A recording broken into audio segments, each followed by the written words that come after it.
there's always a lot of secrecy that goes into it, which I understand is frustrating for the audience, especially I start missing shows here and there because I'm out filming something. But at this point, I think I can say the audience also knows that it'll be worth it in the end. That if I say I'm working on a secret project, I will deliver at some point in the future, and it'll be worth it. So we're working on that again, and yeah, I'm once you get into it and once you start doing, at least for me anyway, having done podcasting for years, and then I did the first movie, What Is a Woman, and then Am I Racist came out last year.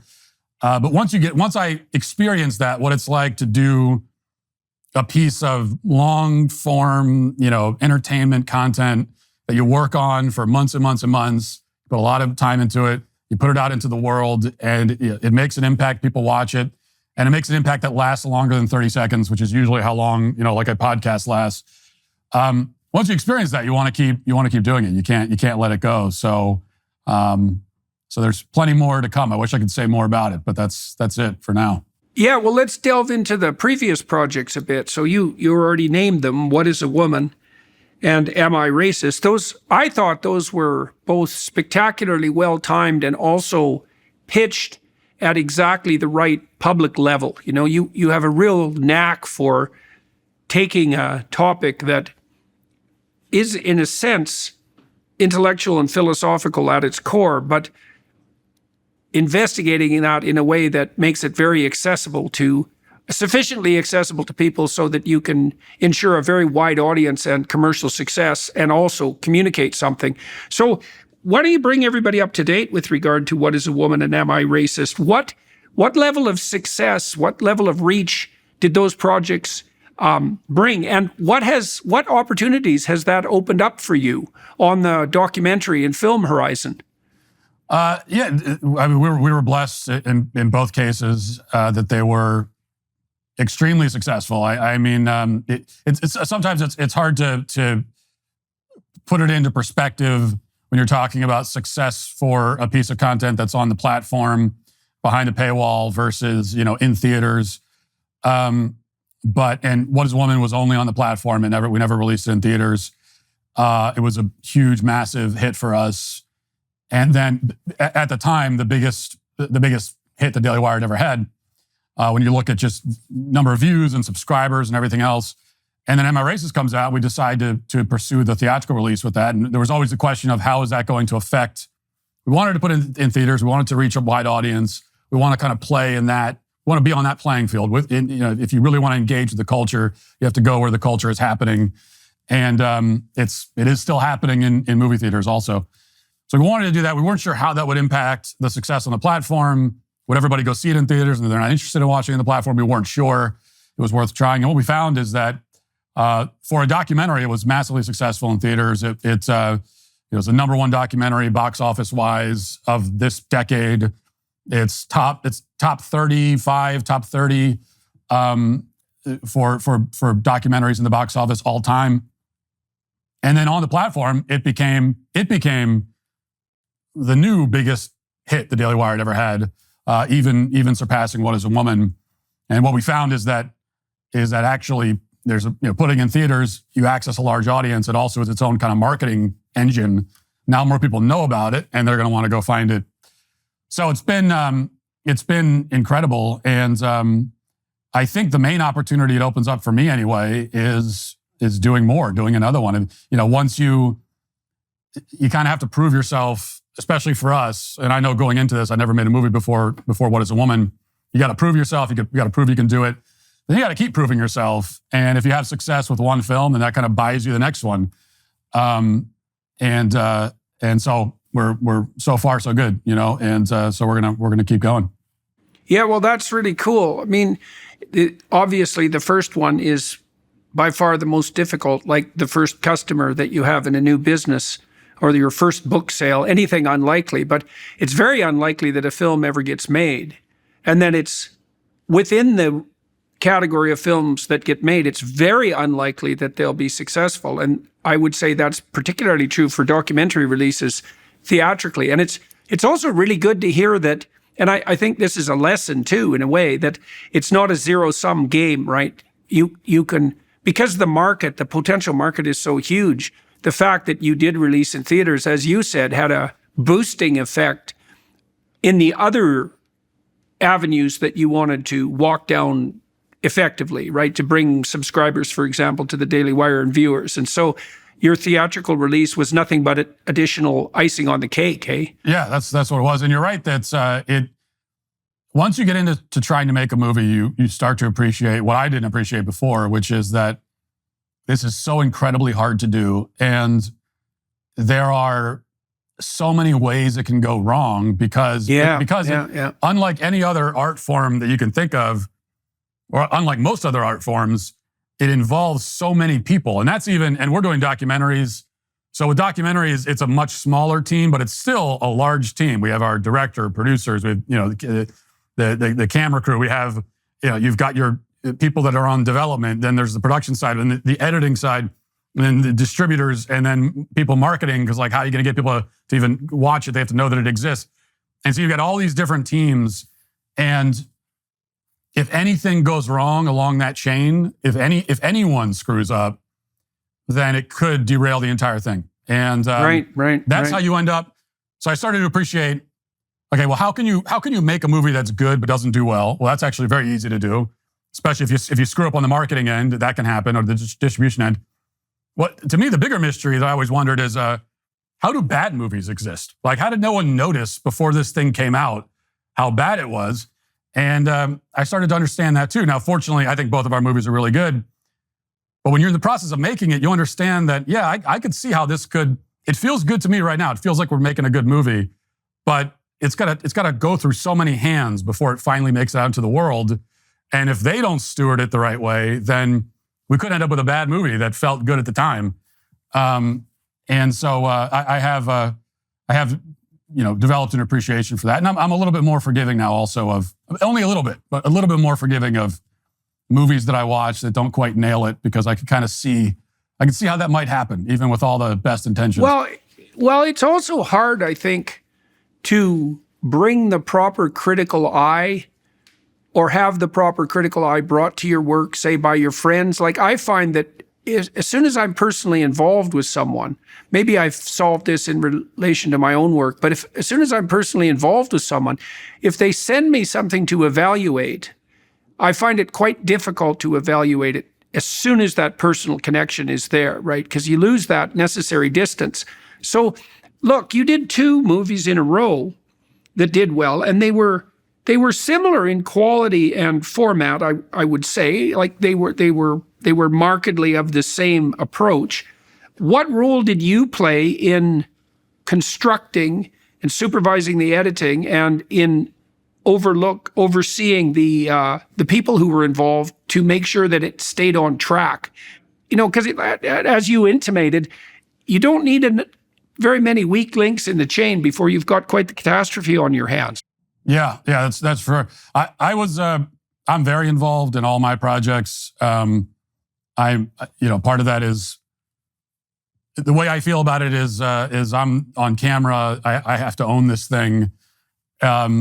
If it fails, if it's bad, it's going to, primarily the embarrassment's going to go to me. So if it is going to fail, then I want to actually know that it was my fault.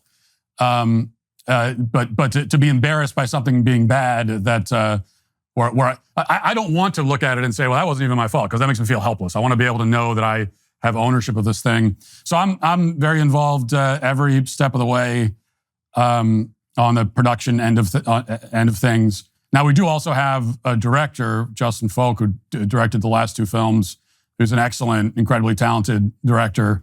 So I can kind of defer to him. So he's actually the one running all of this. And I don't have to take a real kind of management role, which is good, because that's not my strong suit at all. But on the creative end of things, I like to be very, very involved the whole way. And you're also right about, I think this is one of the hazards of not just movies, but doing anything creatively, is just getting anyone around you who will be honest with you and give you real feedback. That becomes a real problem in a creative world.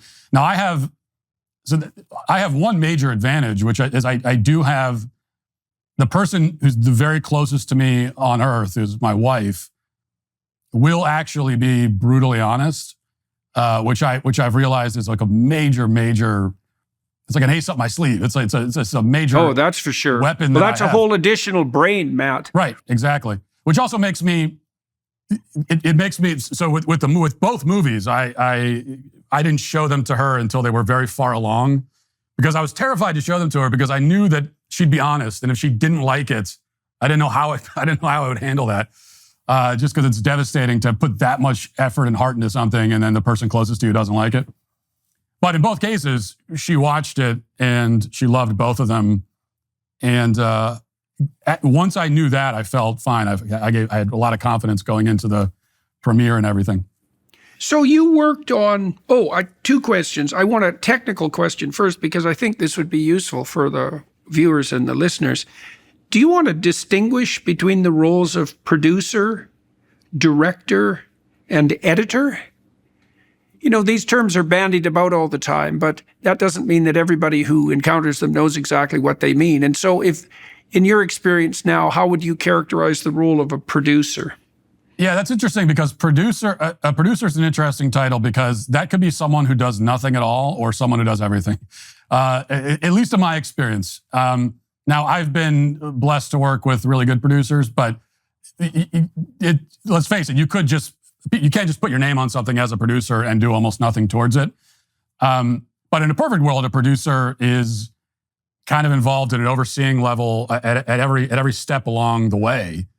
Create from the creative, the development, the production of the thing into the post-production.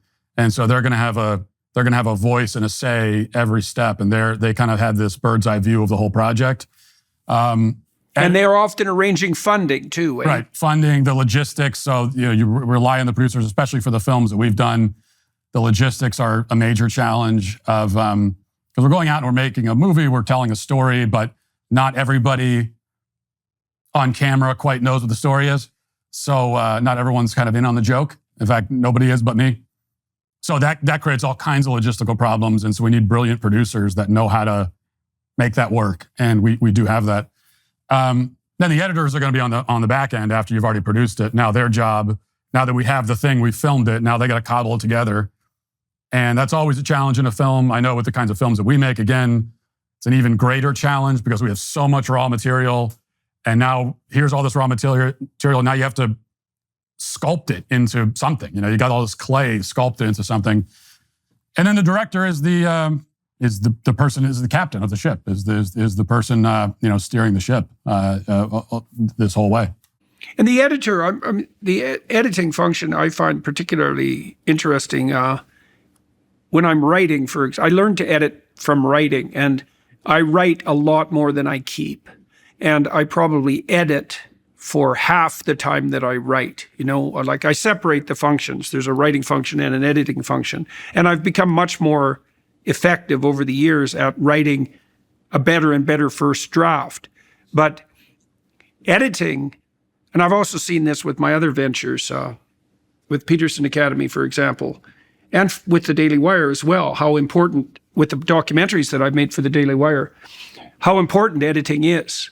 I mean, an editor can make or break a project, to time things properly with the music, to select only the best from all the excess footage, to make it stylish and punchy and well timed. And so were you fortunate in your editorial team as well? And what kind of editorial role did you play? Very fortunate editorial team. My role in the editing was pretty minimal.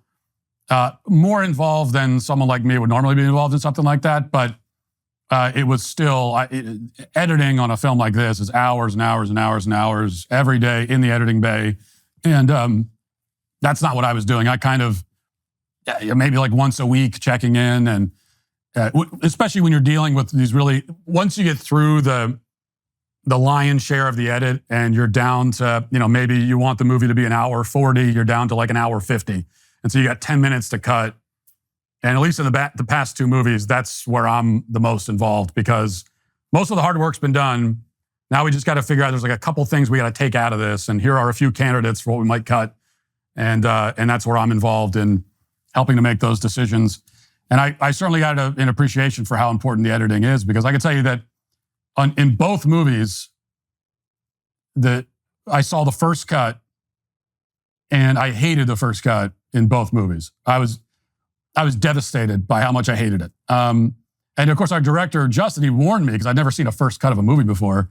So he warned me going in that this is going to be jarring because you've never seen a movie that, like, you've never seen, if you're just a civilian, you've never seen what the rough draft of a movie is like. And I hadn't. And so I had that warning, but still I went in and I watched the rough cut on both movies. And I thought, well, this is terrible. This is the worst thing. It's an embarrassment. Our careers are over.